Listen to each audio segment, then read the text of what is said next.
Hello everyone, this is GGN. This is part 4 for this news report today for Tuesday, November 27th, 2012. My website is ggnonline.com if you'd like to visit and support us, support me. It's a one-man show here. And on YouTube, my channels are ddarko2012 and my backup channel is ddarko2013. So, we left off here, and I'm sorry if I'm going slower here, but I do have a lot of news, and I just wanted to make sure that I showed not just the stuff that's actually what I think is true or accurate as far as news goes, but then also the propaganda disinformation. It's interesting, you know what I mean? It's they call it, InfoWars. It's a war on for your mind, information war. It is an information war, and you're being bombarded. The problem is that you don't want to get caught up thinking that you're in the alternative news and blah blah blah, and you end up the war on for your mind, and you're losing, right, to the disinformation. So hopefully you can make up your own mind. I give my own opinions, but those are my opinions. Usually you'll know when they're my opinions, so I won't say it, but you can tell. So I've mentioned before about how, I actually questioned, is Obama the real deal? Does he really not like Israel? Or is this a big show? Because remember, Israel has to be off on their own now. They have to cut the umbilical cord from the United States. So this could be a big show. It says, even during Israel's most egregious crimes, Obama's support is steadfast. Obama enthusiastically supported Benjamin Netanyahu's decision to escalate the recent war on Gaza, using the tumult to mend a reportedly soured personal relationship despite Israeli actions of aggression. So there you go. Their attacks brought Netanyahu and Obama closer. Clinton warns Netanyahu not to punish Palestinian Authority for UN bid.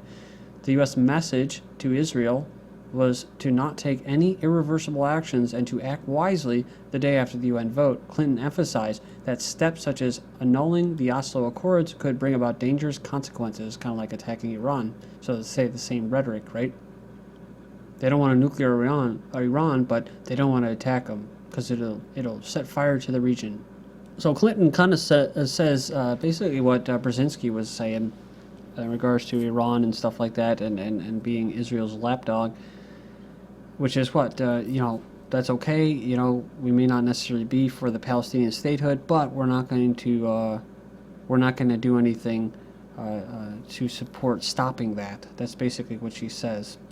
Then you have this from Israeli website, U.S. at odds with France over Palestinian bid. The State Department says U.S. obviously disagrees with France's decision to back Palestinian pursuit of upgraded UN status, which Washington regards as a mistake. So it is pretty interesting that France is supporting this, so it makes me wonder, while at the same time they're all about taking down like Libya and Syria and stuff like that. Then you have this this Likud primary shows dramatic rightward shift in Israel's ruling party. The moderate longtime members ousted in favor of hawks. So after a primary that was marred by technical problems over the weekend, Israel's ruling Likud party, sorry if I butcher that word, has issued unofficial results showing a surprisingly extreme shift in sentiments, where 3 current cabinet members find themselves on the outside looking in. So, in their places are the people that lost the primary voters through support towards Likud's party most extremist members, with Moshe Feiglin, who praised Adolf Hitler for his exemplary regime and has called for the expulsion of not only Palestinians but Israeli Arabs from the nation. The big question is whether there is enough appetite among left and moderate voters left to change the result, or if Likud's primary is just reflecting Israel's current political reality. And just something I mentioned earlier, Palestine's UN vote expected on Thursday, and Hamas endorses plan. So a vote expects to win overwhelming support for General Assembly, followed by what? The top item on U.S. Israel agenda is Palestinian statehood bid from November 8th. This is from the Global News Service of the Jewish People. The Palestinians' bid for an upgrade of the UN status is an immediate concern of the U.S.-Israeli relationship, Israeli U.S. Ambassador Michael Oren said in a post-U.S. election interview. So, with the utmost seriousness, and are closely communicating with the U.S. and other like-minded nations in the world. So we know about France, then British conditions set before Palestinians are nothing but conspiracy. They say the UK government's conditions set before the Palestinian Authority in his bid for the UN recognition are nothing more than a conspiracy to ditch the bid altogether.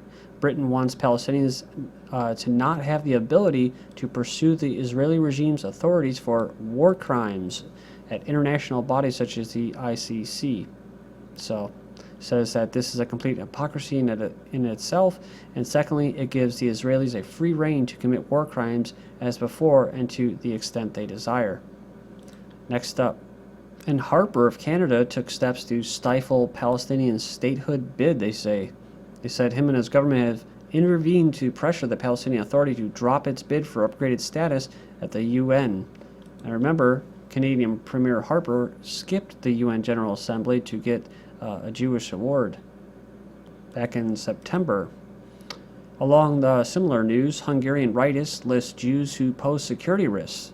This Martin Goisi of the Jobbik Party calls for listing of Jews who are a threat to the country, says Jewish groups reminiscent of the Nazi policy. Jewish organizations reacted furiously on Tuesday to the suggestion by the far-right Hungarian political leader, Martin blah blah blah, that the government draw up a list of Jews. See, here we go.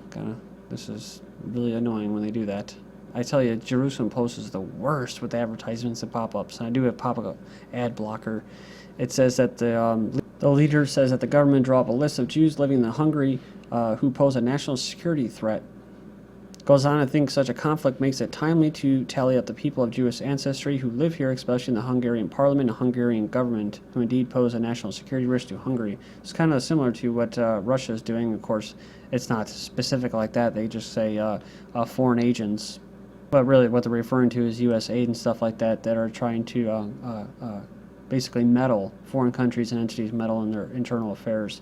Norway police apologize for deportation of Jews in World War II. So again, here we go with these Scandinavian countries apologizing in that. Norwegian police have issued an official apology over involvement in the arrest and deportation of hundreds of Jewish residents during World War II. On November 6th, Hanne Herlin, a famous Norwegian historian of religion, accused Norway of being the most anti-Semitic country in the West. He also said that the degree of anti-Israelism in Norway today on the state level in the media, in the trade unions, and the schools is unprecedented in modern Norwegian history. Remember, if you're anti-Israel, you're anti-Semitic. You're anti-Jewish, you're a racist. So that's why they're trying to make laws for it in California. They already have in Europe that you can't say anything about that, about Israel, because you'd be considered anti-Semitic. Hate speech. One comment said the Norwegian government should have apologized to these people for allowing them to come back. Now they'll have to cope with mass immigration and genderless schools. See, that's something that's being pushed in Sweden and the Scandinavian countries, bringing down the male and boosting up the female and false feminism. But also, the Zionists like to use, because they're a minority, mass immigration. They like to flood in whatever country they want to dominate politically and financially. Then they can do it socially through mass immigration, which they're doing in Europe, especially like in Germany and Scandinavian countries, but also in the United States. And that's why in Japan they don't want to have anything to do with that, because they know it's the preservation of their people and their culture. Obama seeks to legalize assassination drone attacks, says report. The regime of the president, Barack Obama, is trying to legalize its assassination drone attacks in 6 Muslim countries as the targeted killing program draws global condemnations. The explicit rules would give the U.S. regime clear standards and procedures to continue its targeted killing program. They're drawing up a formal rule book to justify these targeted killings in Pakistan, Afghanistan, Yemen, Somalia, Iraq, and Libya. The report added that the government had accelerated the plan in the weeks prior to the presidential election, as the likelihood of Obama's re-election was deemed low, which is a good indicator that it was, was fixed. So it does make you wonder, what's going on here? Who's he represent? It says that the new president, they did this, building up to the election, so the new president would inherit clear standards and procedures according to two regime officials. So was he trying to do some good or bad? I don't know. no country on earth would tolerate missiles. I don't know, because, it's like what? It says under President Obama, more than 300 drone strikes have occurred. I mean, yeah, thousands of people have been drone striked under Obama, so I don't know how good of a person he could really be. No country on earth would tolerate missiles raining down on citizens from outside its borders, says a man who regularly bombs Pakistan and Yemen. So he's speaking in Thailand on Sunday. President Obama defended Israel's counter-assault on Hamas by saying there's no country on earth that would tolerate missiles raining down on citizens from outside its borders. So, pretty interesting, isn't it? Yeah, that is a very interesting thing to say at a time when the U.S. is regularly raining missiles down on Pakistan and Yemen.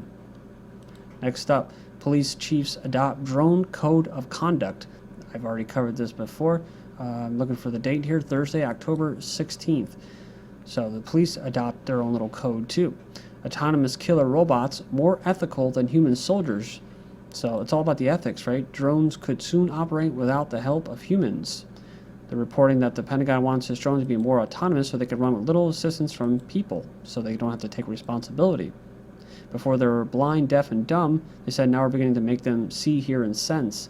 So this professor says, it's not my belief that an unmanned system will be perfectly ethical in the battlefield, but I'm convinced that they can be performed more ethically than human soldiers are capable of. So the United Nations wants to use drones in the Congo conflict for the first time ever to monitor fighting in the Eastern Republic of Congo, where Rwanda has been accused of aiding the rebels. So, but like I said, they don't give a shit about humanitarianism. By resources, risk of robot uprising wiping out human race to be studied from the 26th. Cambridge researchers are researching how to assess whether technology could end up destroying human civilization. The dangers posed by biotechnology, artificial life, nanotechnology like the particles in the chemtrails, aerosols, and climate change, which is actually the result of weather modification, i.e. chemtrails. So, fears that machines may take over have been central to the plot of some of the most popular science fiction films. Perhaps most famous is Skynet, a rogue computer system depicted in the Terminator film. Some people think DARPA is part of that as well. The Skynet gained self-awareness and fought back after first being developed by the U.S. military.